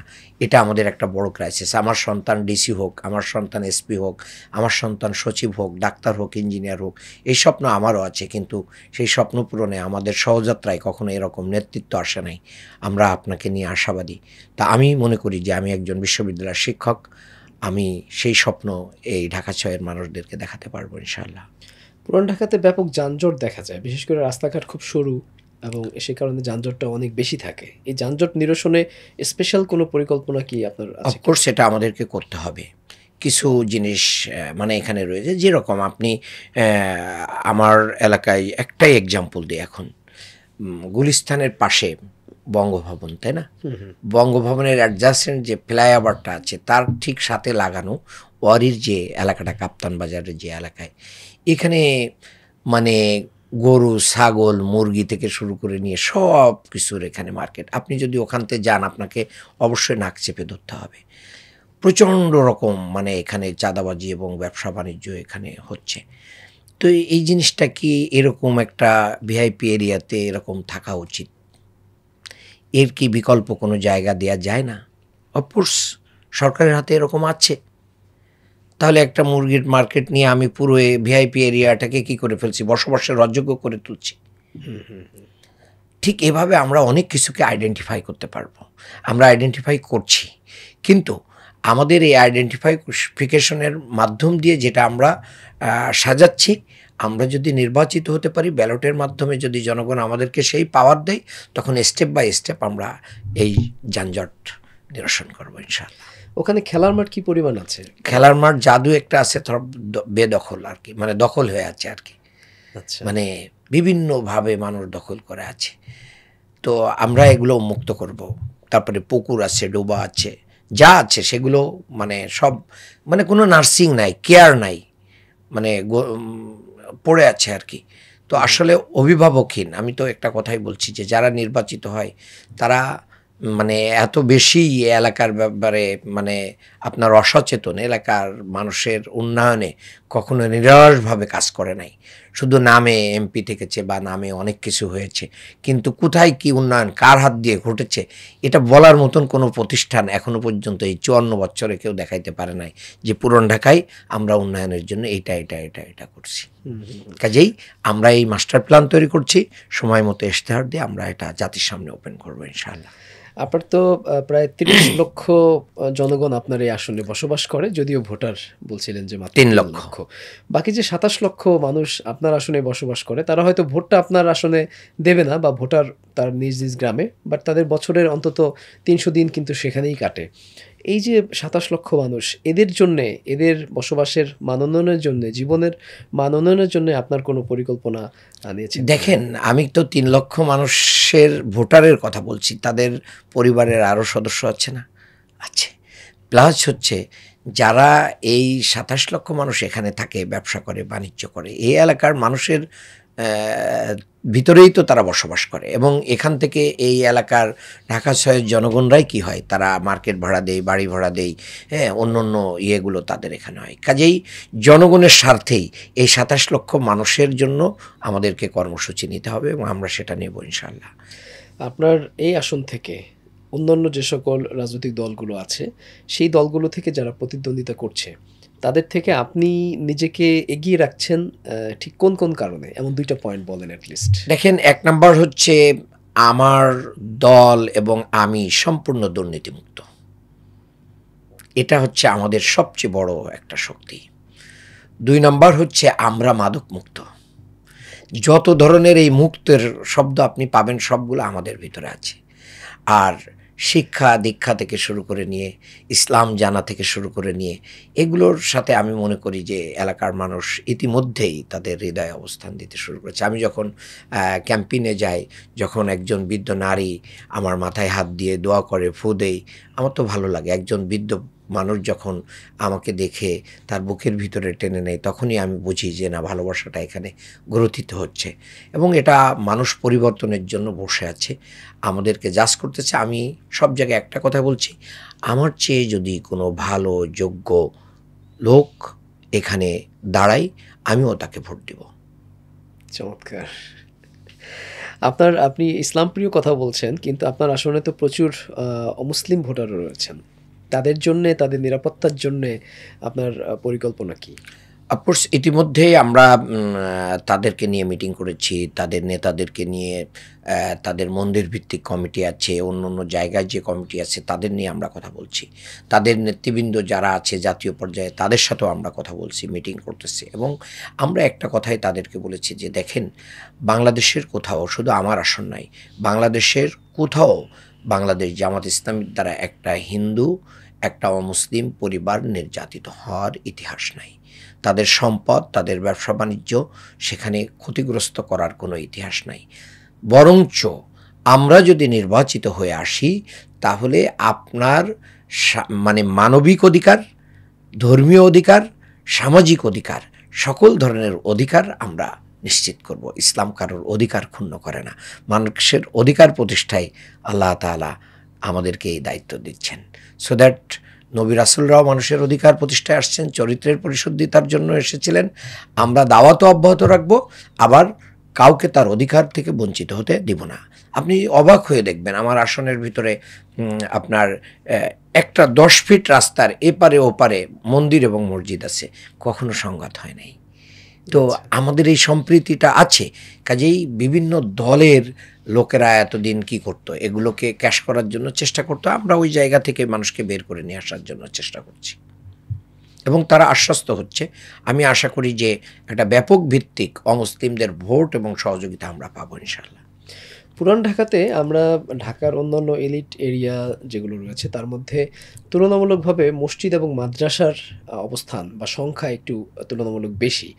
স্পেশালি আমি যদি বলি সেখানে কওমি মাদ্রাসার সংখ্যাও অনেক বেশি। আর আমরা দেখি যে জামায়াত ইসলামের সাথে কওমি মাদ্রাসার একটা কিছুটা হলেও একটা দূরত্ব রয়েছে। এই দূরত্ব নিরসনে এবং সেই মাদ্রাসা শিক্ষার্থী বা মাদ্রাসার যে সকল শিক্ষক মণ্ডলী রয়েছেন, মাদ্রাসা কমিটির সাথে যারা রয়েছেন, তাদের ভোটগুলো পাওয়ার ক্ষেত্রে আপনার পরিকল্পনা কী হবে?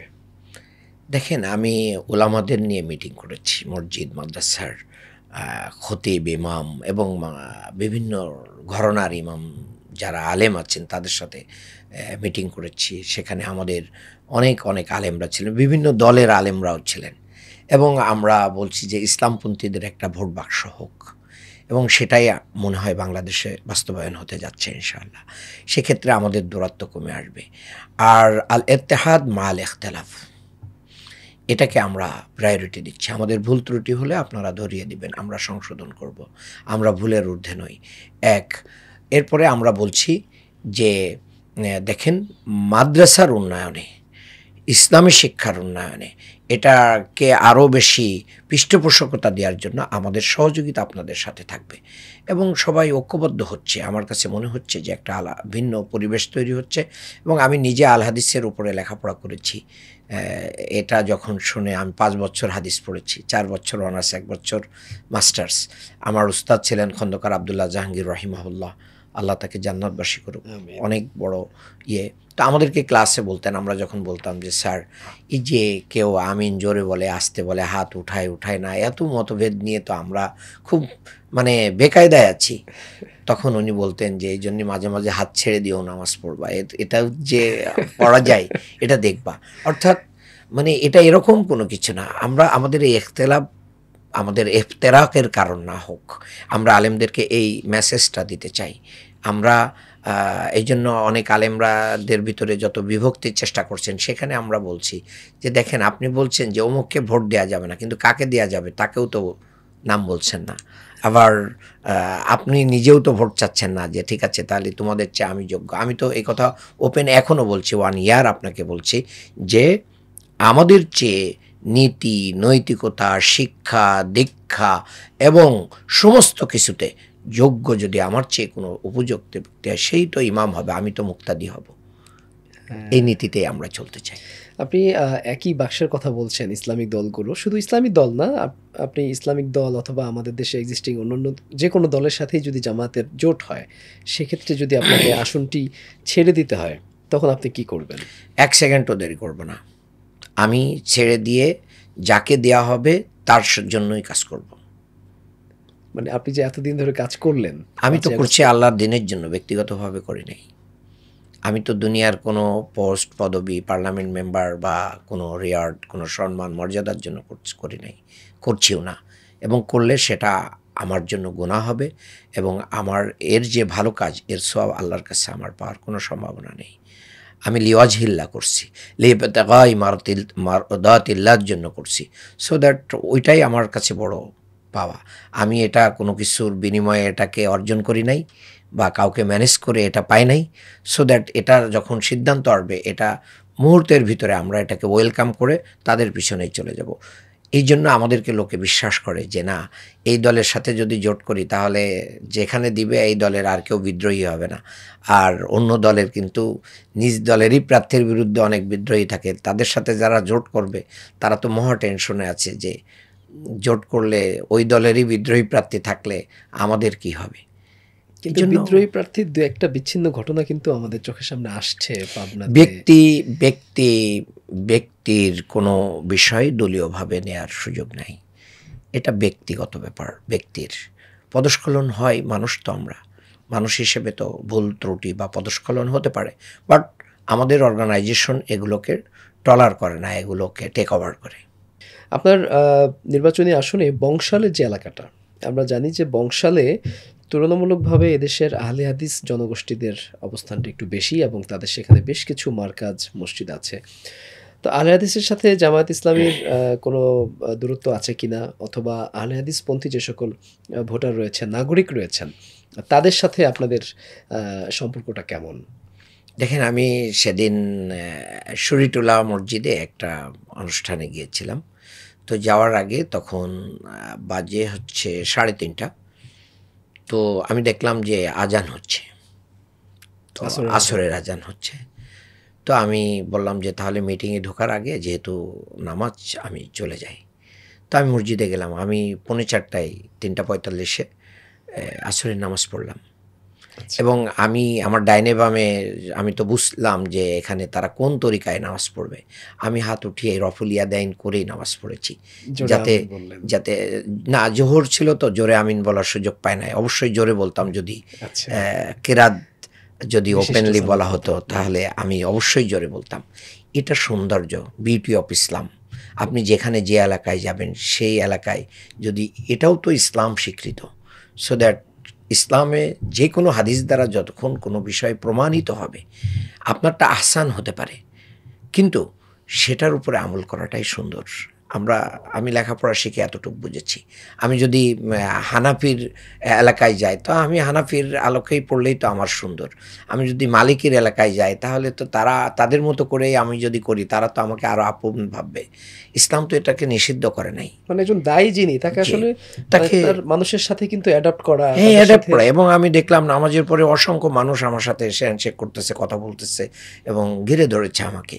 তো আহলে হাদিস ভাইরা বলে তো আমি ওই মসজিদে যাব না, ওখানে নামাজ পড়বো না, তাহলে কেন এখন আজান, এগুলো সুযোগ নেই ইসলামে। আমাদের এগুলোর সুযোগ নেই। যে যেভাবে ইসলামের যে অংশটুকু পেয়েছে, যে যেভাবে আমল করতে চায়, নামাজে আসতেছে, এটা তো অনেক ইম্পর্টেন্ট। তারা তো ইসলাম পরিপালনে অনেকের চেয়ে এগিয়ে। সো দ্যাট আহলে হাদিসের সাথে জামাত ইসলামের কোনো বিরোধ নেই। আমরা একামতে দিনের জন্য বাংলাদেশের সকল মত এবং পন্থার লোকদেরকে ঐক্যবদ্ধ করে থাকি। এত মাল্টি ডাইমেনশনের ম্যান পাওয়ার একটা দলের ভিতরে, আপনি তো অবাক। আপনি দেখেন আমাদের যে সিলেবাস আছে এগুলো অনেক জায়গায় কামেলের সিলেবাসের চেয়েও অনেক শক্তিশালী। তো সেগুলো তো একজন ইউনিভার্সিটির ছাত্র পড়তেছে, একটা মাদ্রাসার ছাত্র যেরকম পড়ে, একটা ইউনিভার্সিটির ছাত্র। আমাদের এখানে সদস্য হওয়ার পর, দায়িত্বশীল হওয়ার পরে তারা কি করেছেন, তারা তো এই কোরআন হাদিস অনেক ভালো চমৎকারভাবে ব্যাখ্যা করেন। আমি অধ্যাপক গোলাম আজম স্যারকে তো আমি বিভিন্ন মাদ্রাসায় বুখারির সবক অনুষ্ঠান সম্পন্ন করতে দেখেছি। তো উনি খতমে এটা বুখারী করেছেন, অনুষ্ঠান খতমে যেটা। বুখারি অনুষ্ঠানেও গিয়েছেন। তো কীভাবে ওনার অ্যারাবিক নলেজ দেখে তো আমি অবাক যে উনি এত সুন্দর করে আরবি জানেন, শব্দের ব্যাখ্যা বোঝেন। তাহলে আমি মনে করি যে এলেম সীমাবদ্ধ কোনো জিনিস না, এটা ওপেন ফর অল, যে কেউ এখানে আনতে পারে। জামাত ইসলামী এমন একটা প্রতিষ্ঠান যেখানে সব ধরনের মানুষকে, ডাক্তার, ইঞ্জিনিয়ার থেকে শুরু করে কওমি, আলিয়া, আহলে হাদিস, মাযহাবি, লা মাযহাবি, সায়ের মাযহাব সবই এখানে আছে। সো দ্যাট দিন কায়েমের ব্যাপারে আমরা ঐক্যবদ্ধ, একটা ইসলামী রাষ্ট্রের জন্য আমরা ঐক্যবদ্ধ। আল্লাহর জমিনে আল্লাহর দিন অনুযায়ী যদি আমরা এটাকে চালাতে পারি, সেই জন্য আমাদের এইগুলো নিয়ে আমাদের হেডেক নেই। হেডেক হচ্ছে আমাদের মানে ইসলামকে বিজয়ী করার জন্য যা করণীয় সেই ব্যাপারে আমরা কি করব, করণীয় নির্ধারণ করব। সে তো মসজিদ থেকে বের হয়ে যাচ্ছে না।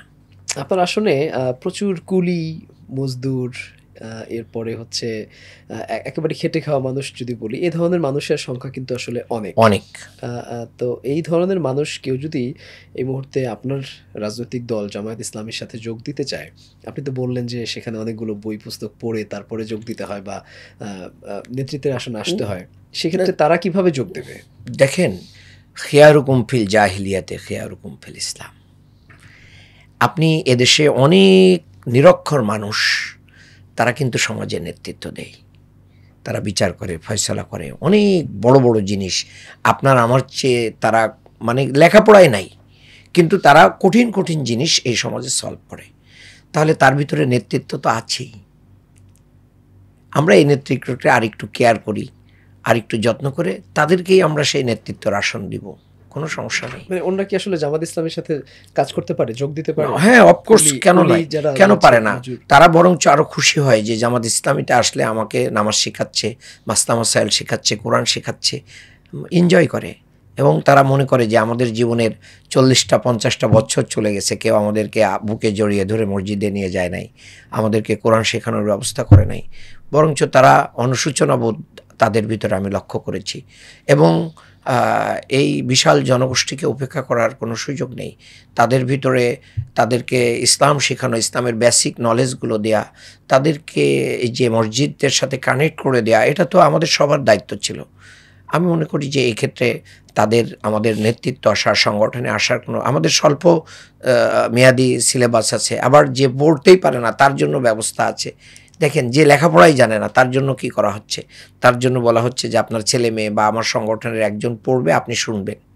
আচ্ছা, দেখেন, আপনার শোনাটার মাধ্যম দিয়ে আপনাকে এই এলেমটা কি করা হবে, আপনার ভিতরে পুশ করা হবে, সো দ্যাট আপনি কিন্তু এটা জেনে যাবেন। আপনি যদি এরকম ঠেলাওয়ালা, এরকম আমাদের অনেক রকম আছে যারা অশিক্ষিত, আচ্ছা, এমনকি অন্ধ মানুষ, তারাও তো সিলেবাস শেষ করতেছে।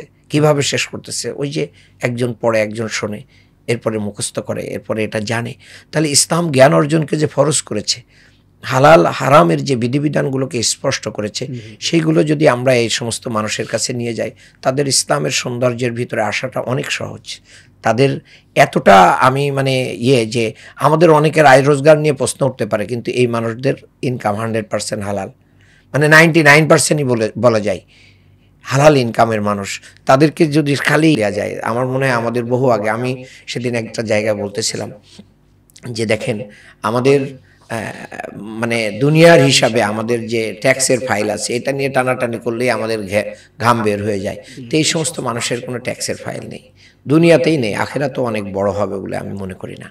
কাজেই এই সমস্ত মানুষদেরকে যদি আল্লাহমুখী করে দিতে পারি, তাহলে এরাই এ দেশের জন্য জীবনদানকারী একটা শক্তি হবে। এরা জীবন বাজি রাখে।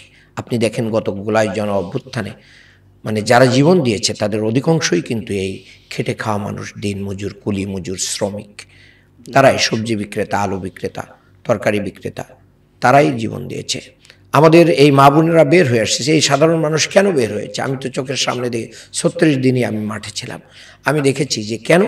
বলছে দেশের মেধাবীদেরকে গুলি করে শেখ হাসিনা মেরে ফেলতেছে, মেধাশূন্য করে ফেলতেছে, আমার সন্তানকে হত্যা করতে আমি দেব না, আমার জীবন যাই যাক। এই জন্যই তো এটা কি হয়েছে, সফল হয়েছে। এই জন্য তারাও তো অস্থির হয়ে গিয়েছিল, বলছে স্যার একটা গুলি করি, একটাই মরে, আর কেউ সরে না। এই ইতিহাস তো বাংলাদেশেই প্রথম হয়েছে। সো দ্যাট আল্লাহ তাআলার রহমত ছিল, আল্লাহ ফেরেশতা দিয়েই এই জাতিকে সাহায্য করে উদ্বুদ্ধ করেছেন। আমরা তাদের জন্যই কাজ করছি। স্যার, এই যে কুলি মজুর যাদের কথা আপনি আসলে বললেন, যে আসলে যারা জুলাই অভ্যুত্থানে নিজেদের জীবন বিলিয়ে দিয়েছিল এবং যাদের জীবন বিলিয়ে দেওয়ার বদৌলতেই মূলত আজকের আমরা এই স্বাধীনতা লাভ করেছি, এদের ভাগ্য উন্নয়নের জন্য বিশেষ করে তাদের যে দারিদ্রতা, এই দারিদ্রতা থেকে কিভাবে তারা মুক্তি লাভ করতে পারে, এই জন্য স্পেসিফিক কোনো কর্মসূচি নেওয়ার পরিকল্পনা করছে? অফকোর্স আমরা এটা ভাবছি। দেখেন, আমরা ইসলাম আমাদেরকে এই কর্মসূচি নেওয়া লাগবে না, ইসলামে এই কর্মসূচি আছে, আমরা পালন করি না, তাই এটা হয় না। আপনি যদি কর্জা হাসানার কথা বলেন, তো এটার বিরাট প্রজেক্ট। এই প্রজেক্ট যদি আমরা বাস্তবায়ন করতে পারি, তো এই দরিদ্র অসহায় মানুষদের কিন্তু অনেক ধরনের কর্মসংস্থান তৈরি হবে এবং আর্থিক সচ্ছলতা আসবে। তাদের সন্তানদের লেখাপড়ার জন্য প্রচুর সহযোগিতা তারা এখান থেকে পেতে পারবে। অপরদিকে আল্লাহ রসুল সাল্লাল্লাহু আলাইহি সাল্লাম মদিনা রাষ্ট্রে যে জাকাত ভিত্তিক অর্থনীতি গড়ে তুলেছিলেন, সেই অর্থনীতির মাধ্যম দিয়ে কিন্তু 10 বছরের ভিতরে এমন অবস্থা তৈরি হয়েছিল যে জাকাতের টাকা খাওয়ার মানুষ খুঁজে পাওয়া যায়নি। আমাদের এই এলাকার যেহেতু ব্যবসায়িক হাব, বিজনেস হাব আছে, এই ব্যবসায়ীদের যদি জাকাতের টাকাকে আমরা যদি একটা সুন্দর ওয়েতে কি করতে পারি, ডিস্ট্রিবিউট করতে পারি, তাহলে এই এলাকায় সবার আগে, ঢাকা শহরে না শুধু সারা বাংলাদেশে আমি মনে করি সবার আগে দারিদ্র্য মুক্ত হবে এই অঞ্চল, ঢাকা 6। কারণ প্রচুর অপরচুনিটি রয়েছে, একটা সুন্দর পরিকল্পনা এবং নেতৃত্বের অভাবে এগুলো বাস্তবায়ন করা যায় না। এবং আমাদের তো সুযোগ আছে, মসজিদ ভিত্তিক যদি আমরা এটাকে কি করে করতে পারি, এই কর্মসূচিটা নিতে পারি, যে আমরা মসজিদের ইমাম, খতিব, তারপরে কমিটি, তাদের মাধ্যম দিয়ে আমরা যদি এই কর্মসূচিগুলোকে আনতে পারি, তাহলে দেখবেন যে মসজিদেও লোক বাড়বে, দারিদ্রতাও বিমোচন হবে, এবং তাদেরকে শিক্ষা প্রশিক্ষণের জন্য ইতিমধ্যে আমার মাধ্যম দিয়ে প্রায় 8-10টা কারিগরি প্রতিষ্ঠান আছে যেখানে টেকনিক্যাল শিক্ষা দেওয়া হয়। সেইগুলোতে আমরা শিক্ষা প্রশিক্ষণ দিয়ে তাদেরকে কর্ম উপযোগী গড়ে তুলব। বিশেষ করে এই দরিদ্র মানুষদের সন্তানগুলোকে আমরা সুশিক্ষিত করে মানুষের মতন মানুষ করতে পারলে তাদের জীবনটা কষ্টে গেলেও পরবর্তী জীবন নিয়ে এবং তাদের পরবর্তী প্রজন্ম নিয়ে তারা সুখে থাকতে পারবে, ভালো থাকতে পারবে। এটার জন্যই আমার সংগ্রাম থাকবে। আপনার যে 3 লক্ষ ভোটার রয়েছে তার মধ্যে নিশ্চিত করে বলা যায় যে অন্তত 1 লক্ষ থেকে 1.5 লক্ষ ভোটার নিশ্চয়ই নারী। এই নারীদের কাছে আপনি এখন পর্যন্ত কতটুকু গিয়েছেন, বা তাদেরকে আপনার যে দাবি বা আপনার যে ইশতেহার বা আপনার যে আগামীর পরিকল্পনা সেটি কতটুকু তাদেরকে বোঝাতে সক্ষম হয়েছেন? দেখেন, বাংলাদেশে রিউমার ছিল অনেক যে জামাত যদি কখনো ক্ষমতায় আসে নারীরা ঘর থেকে বেরোতে পারবে না, বোরকা পরা বাধ্যতামূলক হয়ে যাবে, এটা হবে ওইটা হবে, চাকরি করতে পারবে না, এটা করতে পারবে না। তো এটার জবাব দেওয়ার জন্য এখন আমার মিসেস, সেও ইউনিভার্সিটির teacher, international Islamic university Chittagong, তো সেও এখন ক্যাম্পেইনে নেমে গেছে, মাঝে মাঝে এই বন্ধের দিনগুলোতে কাজ করে। তো দেখেন, আমি বলছি দেখেন যে চাকরি করতে দেয় না, কে বলেছে?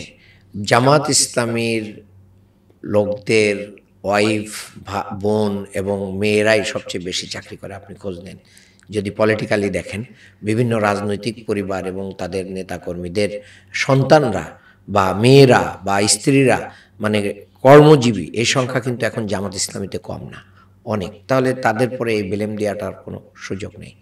তারপরে হচ্ছে নারী শিক্ষার উন্নয়ন। তলাবুল ইলমে ফারিদাতুন আলা কুল্লি মুসলিমিন ওয়াল মুসলিমা। ইসলাম যে ইকরা বলেছে এটা সবার জন্য বলেছে। তো এই যে জ্ঞান অর্জনে আমাদের যে আমরা শ্রেষ্ঠত্বের জায়গায় যে পিছনে আছি, এই জন্য নারীদের একটা শিক্ষার বিপ্লব ঘটাতে হবে আমাদের, এটা হচ্ছে একটা। আর দ্বিতীয় হচ্ছে নারীদের কর্মসংস্থান তৈরি করতে হবে এবং আলাদা এনভায়রনমেন্ট দিয়ে তৈরি করতে হবে। যদি আমরা তাদেরকে নিরাপত্তা এবং ভালো পরিবেশ দিয়ে করতে পারি তাহলে তো নারী পুরুষ মিলেই তো একটা দেশের উন্নয়ন হবে। একটা সংসারের উন্নয়নে যদি স্বামী এবং স্ত্রীর ভূমিকা থাকতে পারে তাহলে একটা দেশের উন্নয়নে কেন শুধু পুরুষের ভূমিকা থাকবে? সেখানে অবশ্যই নারীর ভূমিকা থাকবে। আল্লাহ রসুল সাল্লাল্লাহু আলাইহি সাল্লামের যারা স্ত্রী ছিলেন উম্মাহাতুল মুমিনিন, তারাও তো বাংলাদেশের মানে ওই মক্কার অর্থনীতিতে অবদান রেখেছেন। আপনি জানেন মা খাদিজার ইন্টারন্যাশনাল বিজনেস ছিল এবং সেই বিজনেসের টাকা মা খাদিজা আল্লাহ রসুল সাল্লাল্লাহু আলাইহি সাল্লামকে এত বেশি পরিমাণ দিয়েছেন যে মানে আল্লাহ রসুল দিদারসে তিনি গোলাম আজাদ করেছেন, মানবতার কল্যাণে দান করেছেন। এবং করতে করতে করতে ওয়ান্স আপন এ টাইম আল্লাহ রসুল সাল্লাল্লাহু আলাইহি সাল্লাম মা খাদিজা এবং তার সন্তানরা সহ পেটে পাথর বেঁধেছেন। কিন্তু এই যে আমাদের অর্থনীতিও লাগবে, আবার এর জন্য স্যাক্রিফাইসও লাগবে মানবতার কল্যাণে। তো নারীদেরকে আমরা সেই দিকে আসছি, ইসলামের শিক্ষার দিকে নিয়ে আসছি এবং ব্যাপকভাবে আমার কাছে মনে হয়েছে পুরুষের চেয়ে আমার আসনে নারীরাই বেশি আমাদেরকে এগিয়ে রাখবে ইনশাআল্লাহ। ইনশাআল্লাহ। স্যার, আমরা একটু শেষ করতে চাই। আমি সর্বশেষ আপনার আসলে যে সকল নাগরিকবৃন্দ রয়েছে, যে সকল ভোটার রয়েছে, তাদের উদ্দেশ্যে যদি আপনার কিছু বলার থাকে। হ্যাঁ, অবশ্যই। সম্মানিত ঢাকা ৬-এর এলাকাবাসী, আমার হৃদয়ের মানুষ আপনারা, এই ঢাকা ৬-এর উন্নয়নের জন্য আপনাদের সবার দোয়া এবং পরামর্শ চাই এবং আপনাদেরকে সাথে নিয়েই আমি এটার উন্নয়ন ঘটাতে চাই। বিগত ৫৪ বছরে আমরা প্রকৃত অর্থে এই ঢাকা ৬কে উন্নত করতে পারি নাই, বারবার পিছিয়ে গিয়েছি। এবারও যদি ভুল করি আবারও ৫ বছর আমরা পিছিয়ে যাব। আসুন এই ঢাকা ৬-এর শিক্ষা উন্নয়ন, ঢাকা ৬-এর ব্যবসার উন্নয়ন, পরিবেশের উন্নয়ন, মাদক মুক্ত, সন্ত্রাস মুক্ত, চাঁদাবাজ মুক্ত একটি নতুন আধুনিক ঢাকা, সেই স্লোগান আর নয় অবহেলা, আধুনিক হবে পুরান ঢাকা। আসুন সবাই মিলে সেই আধুনিক ঢাকা গড়ার অঙ্গীকার নিয়ে দাড়িপাল্লায় সিল মারি। আসসালামু আলাইকুম। অনেক ধন্যবাদ স্যার আপনাকে। আপনাকেও ধন্যবাদ, ইনোভা টক্সকেও ধন্যবাদ। জনতার ইস্তেহার সফল হোক। সুপ্রিয় দর্শক, আপনারা এতক্ষণ শুনছিলেন ডক্টর আব্দুল মান্নান স্যার, যিনি ঢাকা ৬ আসন থেকে বাংলাদেশ জামায়াত ইসলামীর পক্ষ থেকে আগামী ত্রয়োদশ জাতীয় সংসদ নির্বাচনের প্রতিদ্বন্দ্বিতা করছেন। তিনি কিভাবে ঢাকা ৬ আসনকে ঢেলে সাজাতে চান সেই সব পরিকল্পনা তিনি আমাদের আজকের এই পডকাস্টে আমাদের সামনে উপস্থাপন করেছেন। নিশ্চয়ই তিনি নির্বাচিত হলে আগামী দিনে আমরা একটি চমৎকার, আধুনিক, সমৃদ্ধ, মানবিক ঢাকা ৬ দেখতে পাবো। আমরা সেই প্রত্যাশা রেখে এবং আপনাদের কাছে স্যারের জন্য দোয়া চেয়ে আমাদের আজকের এই অনুষ্ঠান এখানে শেষ করছি। আল্লাহ হাফেজ।